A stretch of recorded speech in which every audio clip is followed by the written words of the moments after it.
I never thought a single Monday morning could change the course of my entire career, my dignity, and my faith in people I once called colleagues. The moment it happened, it felt like the walls of the boardroom were closing in on me, suffocating me in betrayal. But before I tell you how I turned their arrogance into their downfall, you should know who I am. My name is Aisha Malik, and I was the woman they underestimated, the one they thought was disposable. It was a rainy Monday. The kind where the skies seemed heavy, pressing down with an omen no one could read.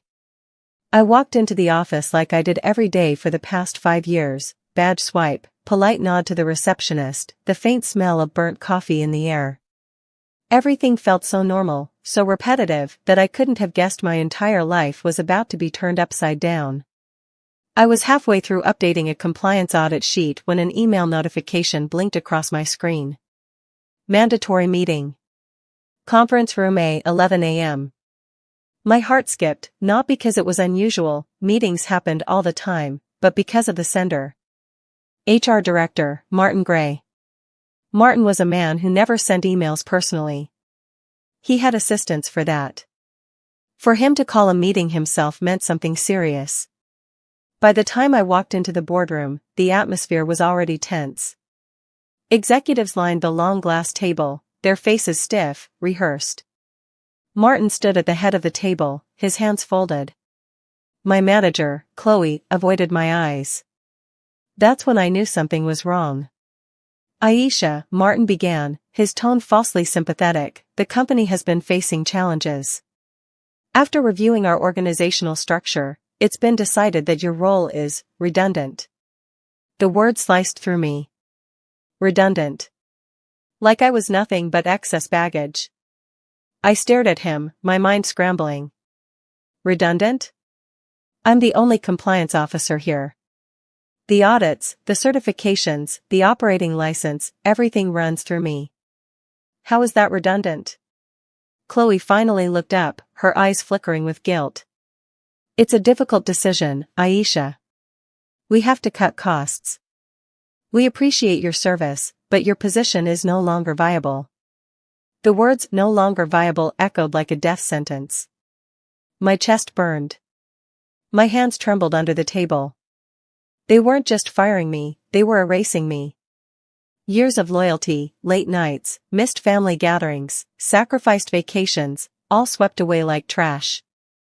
I wanted to scream. To demand answers. But I forced myself to stay composed. So you're saying I'm done? Effective immediately? Martin nodded. Yes. HR will provide your exit package. The rest of the meeting blurred. My ears rang as I packed my few belongings into a cardboard box. Coworkers gave me pitying looks, whispers followed me down the hall. Aisha, the compliance officer, fired. Redundant. But what none of them realized, and what I hadn't even fully grasped myself, was that every single operating certification, every compliance audit, every government approval that kept this multi-million-dollar company running, was tied to my name. And without me, they couldn't legally operate. I walked out that day broken, but somewhere in that storm of humiliation and betrayal, a spark of revenge ignited. They thought they could discard me. They had no idea the storm that was about to hit them. I walked out of that building carrying a cardboard box and a heart full of shattered dignity. The rain was still pouring, soaking me as I stepped onto the street. My coworkers didn't follow, didn't call, didn't even text later that evening. That's when I realized loyalty in corporate halls is nothing but an illusion. The very people I had shielded from audits, protected from penalties, were the ones who sat in silence as I was stripped of everything. For 2 days, I stayed inside my apartment. I didn't eat. Didn't answer calls. I just stared at my reflection in the mirror, whispering the same word over and over. Redundant. But on the 3rd night, while scrolling through old emails, I stumbled upon something that pulled me out of my misery. A reminder from the compliance board: all certifications and licenses must remain active under the name of the assigned compliance officer. That officer was me. I froze. My pulse quickened. They had fired me, yet every single license, every clearance, every document that allowed the company to function legally still bore my name. Without me, they couldn't file renewals. Without me, they couldn't pass inspections. Without me, they were vulnerable. And suddenly, for the first time since that humiliating boardroom scene, I smiled.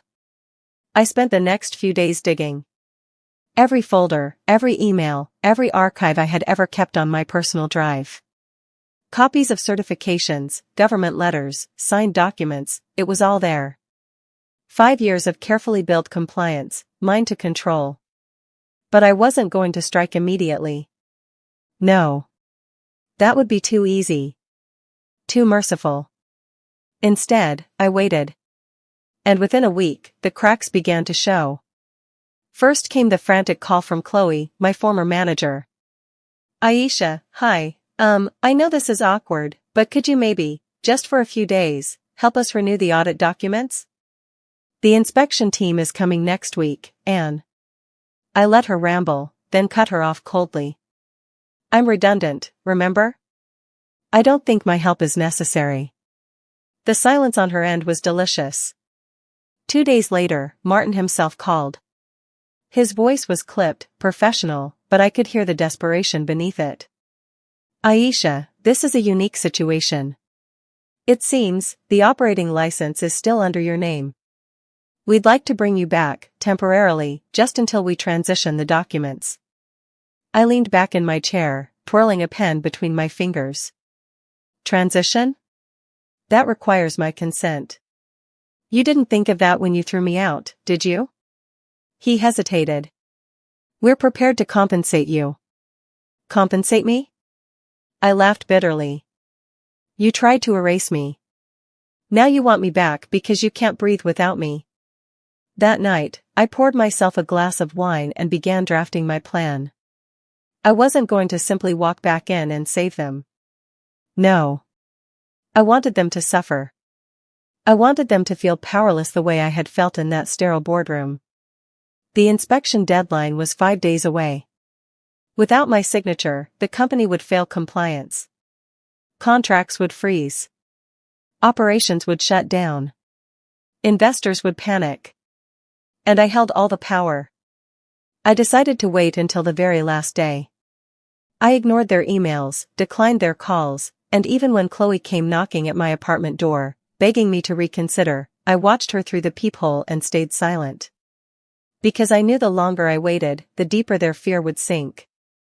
By the 5th day, I received a single email from Martin, the man who had once looked me in the eyes and called me redundant. Aisha, without your signature, the inspection tomorrow will fail. The board is prepared to renegotiate your employment on your terms. Please respond. I read the email 3 times, savoring every word. My terms. And for the first time in weeks, I slept peacefully. Because tomorrow, I wasn't just going to walk back into that boardroom. I was going to own it. The morning of the inspection arrived with a strange calm in my chest. I dressed slowly, deliberately, slipping into a crisp black blazer, the same one I had worn on the day they humiliated me. Only this time, I wasn't walking in as the victim. I arrived at the glass building just past 9. The receptionists froze when they saw me. Their eyes widened, whispering my name as though they had seen a ghost. I offered them a thin smile. Relax. I'm not here to haunt you. Not yet. When I stepped into the boardroom, the tension was suffocating. Every seat was filled, the board members, the department heads, even Chloe, who looked like she hadn't slept in days. Martin stood at the head of the table, but his arrogance was gone. He looked older, defeated, sweat glistening at his temples. Aisha, he began, his voice faltering, thank you for coming. I let the silence stretch, watching them squirm. Finally, I walked to the empty chair at the center, dragging it back with a screech before sitting down.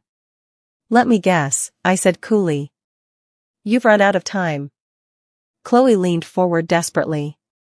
The auditors are downstairs. They're reviewing documents as we speak. Without your signature, we'll fail. Please, Aisha, you have to. I raised a hand, cutting her off. Have to? No, Chloe.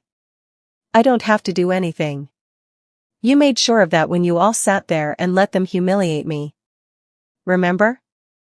A few board members shifted uncomfortably. One cleared his throat.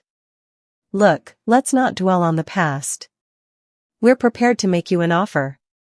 I laughed, sharp and humorless. An offer? You think I came here to bargain? You stripped me of my dignity. You called me redundant. And now you want me to save you. The air grew colder. I could almost taste their fear. I stood, walking slowly around the table, my heels echoing against the floor. Here's the truth, this company doesn't breathe without me. Every license, every certification, every legal clearance, mine. And you can't change that without my consent. Martin's face hardened. What do you want, Aisha? I leaned close, my voice a whisper that cut through the silence. I want you to feel what I felt. Powerless. Disposable. Afraid. At that moment, the auditors stepped into the room. The lead inspector adjusted his glasses and glanced at me. Ms. Aisha? We'll need your verification on the compliance documents before we proceed. All eyes turned to me. It was intoxicating. I picked up the pen they had laid out, twirling it between my fingers. Their hope flickered like a dying candle. And then I set it down. No. The room erupted. Voices overlapped, pleading, threatening, begging. Martin slammed his fist against the table. You'll destroy everything. I met his gaze, unflinching. You destroyed me first. The auditors exchanged glances. Without her authorization, one of them said, we have no choice. The company fails compliance. The board members' faces drained of color. Phones buzzed, panic spreading like wildfire. Contracts would freeze. Investors would flee. Everything they had built was crumbling in real time, and I was the one holding the match. I gathered my bag and stood tall. Redundant, am I? I whispered. Enjoy explaining that to your shareholders. As I walked out of the boardroom, their voices echoing behind me, I felt lighter than I had in years. It wasn't just revenge. It was justice. For once, they finally understood the truth. I wasn't the one who needed them. They were the ones who could never survive without me. And with that, I stepped into the sunlight, free, powerful, and utterly unforgettable.